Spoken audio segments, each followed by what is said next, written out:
God from whom all blessings flow. I'm here to give you the history as I remember it. And I was not here when the church began, but I'm told that the New Hope Baptist Church began as Grace Mission Baptist Church, Grace Mission Church, and it was founded in 1928 under the leadership of the late Reverend Henry H. Harrison.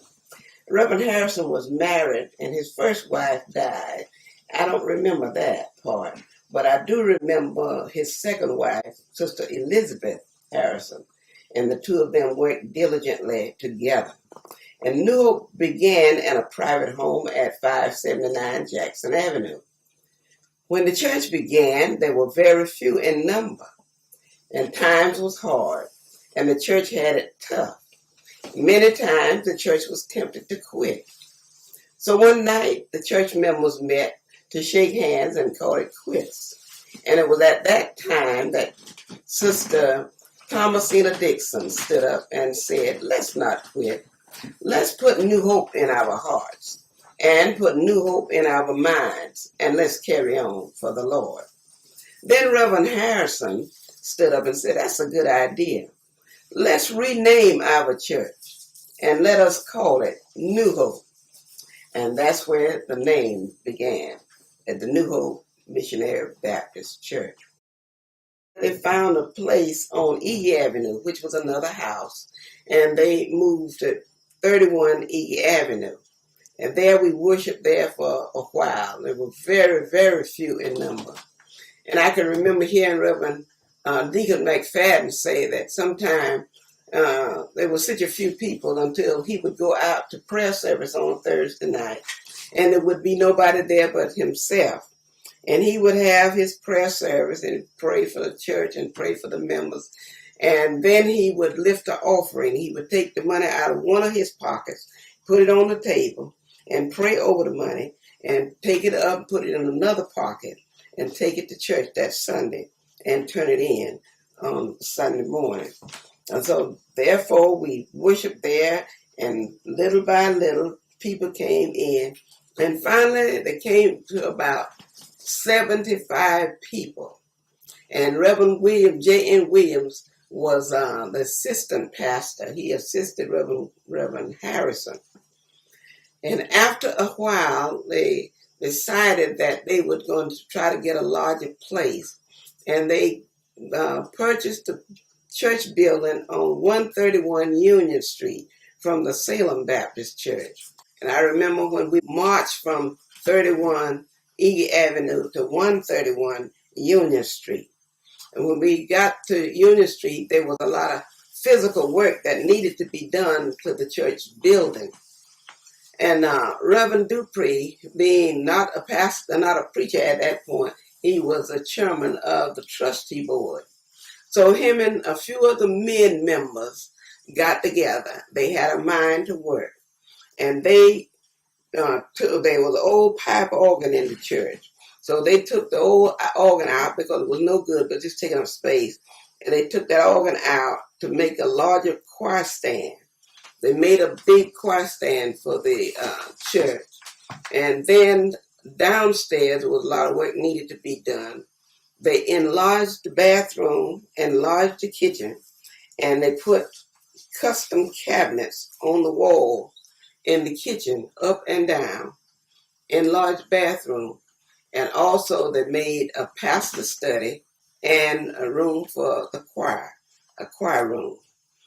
Made a platform for the pulpit, and they made like a mini pulpit stand.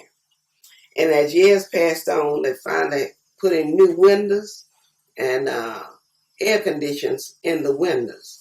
That was the physical part that they did. And Reverend William was the second pastor. Now, spiritually, the church was moving on slowly, and it seemed like the crowd was kind of slow. And Reverend William decided that he would start having revivals, like the old-fashioned revival like we used to have down south, where the people was allowed to come to the mourners bench and go down to the mourners bench and stay there as long as they felt that the Lord Well, then there until the Lord laid his hands on them and he picked them up from the mourner's bench. So when that happened, the people just started coming from different places to come to the revival, because we would have like 2 weeks of revival. The Lord sure enough began to bless, because people really got saved. And when they joined the church, they didn't just come in one door and go out the other. They stayed, and the church began to grow. And finally, after a while, the church filled up on one side. And then the people began to move on the other side. And the church filled up on that side. And then they began to go up in the balcony. And we found that we needed to go to a larger place. And so then the pastor, Reverend William, he wanted to build a church from the ground. And he had it set in his heart that he wanted to build this church. And we know we needed to raise some money. And then we scheduled a rally. And it was called the King and Queen Rally. It had several kings and several queens. And this was a big affair. So we had it at the school, 14th school right down the street. And at that time, we raised over $34,000 at that rally. And Sister Esther Robertson was one of the queens, and her and Pastor William was the king. And they were the winners. They won't raise more money than anybody else. And so then we had some money to kind of work with. And during the meantime, Reverend William took sick, and he went into the hospital. And while he was in the hospital, Reverend Dupree, being the chairman of the trustee board, he decided to go out to see if he could find a building that was already built. And the Lord led him to the building, the present place where we are now, and to show him that place. And in this package, it was a 2-family house right in the back of the church, where the parking lot is now, and the church building, and the building right on the corner, which was a dry cleaners, and 2 apartments was upstairs. And Reverend Dupree liked it that, but the price was terrible, and he knew that the church could not handle the price. So then Reverend Dupree began to work on the man about the price. And finally, he got the man down to the price where he felt like the church could handle it. And then he asked the real estate agent if he could possibly hold the building until the pastor come out of the hospital, so that the pastor would be able to see it and see what he thought about it. So the real estate agreed to do that. So finally, when Reverend William come out of the hospital and Reverend Dupree began to tell him about what he had found, Reverend William didn't even want to look at the place, because his heart was set on building a building from the ground. So Reverend Dupree said that, well, Reverend William, since I got the man to hold the place, could you just go look at it at least? And then if you don't like it, I'll go back and let him know. So Reverend William said, well, all right, I'll do that. And he went on and looked at the place. And when Reverend William looked at the building and all, he fell in love with it. And then he said, well, if you think you can get this place, go ahead on and do it. And so then Reverend Dupree went back to the real estate agent and went to work with it. And so here we are. And so God has blessed us thus far. And knowing that we didn't have a whole lot of money, the men that was in the church was willing to help do what they were doing. Out of the goodness of their heart, they got together and they began to do different things. Now the church was, the main auditorium was like one flat, and except it had like an enclosure in the center of the church where the rabbi stood to administer to the people. And Reverend Dupree and his group tore that enclosure out, and then it was just a level place. Reverend Dupree drew the pulpit stand and the choir stand on a piece of paper to give to the contractors, to give them an idea what he wanted the pulpit and the choir stand to look like. And as a result, they was able to take it and to do it, and that's how it stands today. And the Lord continued to save souls and bless the church, and the church began to grow stronger. And people would come in, and they would come in with a mind to work, and they worked the works of him that sent us while it was day. And they were so many, and the members, the preachers that had come through the church, around about 40 preachers had been licensed under Reverend Williams' administration. And several of them went on out to get their own churches, and they're doing quite well in their churches now. And Reverend Williams had a very fine wife that was working by his side by the name of Edith Williams, who was very diligent in her work. And I remember when she instituted the Starlight Choir, and she started the noonday prayer and different things that she started in the women's fellowship. The women's prayer breakfast, I think she was the first one who started that. And she did quite a bit of work because she worked hand in hand with her husband. And they were married for 56 years.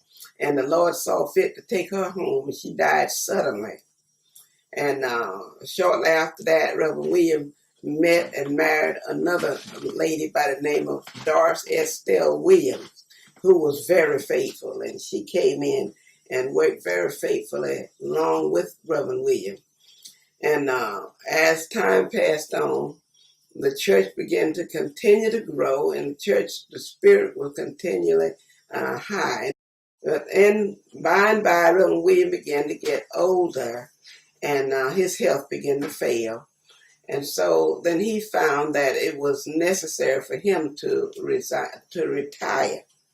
And as a result, he decided that one of the sons of the church who came in while we were there, before he was even acknowledged his ministry, he came and joined the church.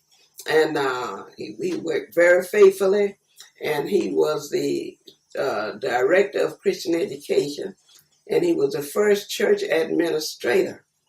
And so therefore he was such a faithful person till Reverend William felt like that he would be the person to succeed him in the ministry.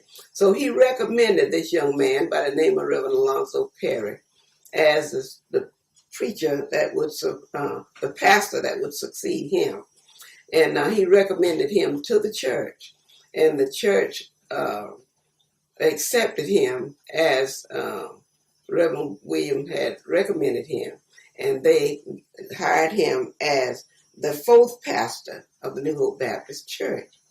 When Reverend Perry first came to New Hope, he came in on the noonday prayer, and he came in as a student from the college, and he began to grow. The Lord had blessed him. I guess he felt a call to the ministry, but he had not acknowledged it at that point. So he met one of the members of the church by the name of Brenda Brown. And so him and Brenda Brown began to get together. And finally, him and Brenda got married. So they wasn't even married when he first came to the church. And so he married. And then he acknowledged his call to the ministry. And Reverend William gave him license and also ordained him. And he came up in the church. So he's one of the sons of the church. And his wife is a beautiful person. She's a very nice lady and very knowledgeable. And I love her. And she's just a lovely person. And she works hand in hand with him. And she's also the head of the women's ministry. And she's just a beautiful person. They have 3 children. They have a son, which is Alonzo Jr., and Danielle, and Gazelle. And Reverend Perry came in, and he has done quite a job. He has instituted an 8 a.m. service on Sunday morning, and several other things that he's done. And they also had the air conditioned central air put in the church, and had the kitchen renovated, remodeled, and several other things that he has done. And the church membership has increased. And so we are moving on. So the Lord is still blessing the church. And we are going to continue on. And we are still having prayer, because we know that prayer changes things. Because the old saying is that much prayer, much power. And little prayer, little power. No prayer, no power. So therefore, the praying part of the church is still at work, and the Lord is still blessing. And we are just praying that the Lord will continue to bless us, that we will be able to work together, that the church will continue to move on.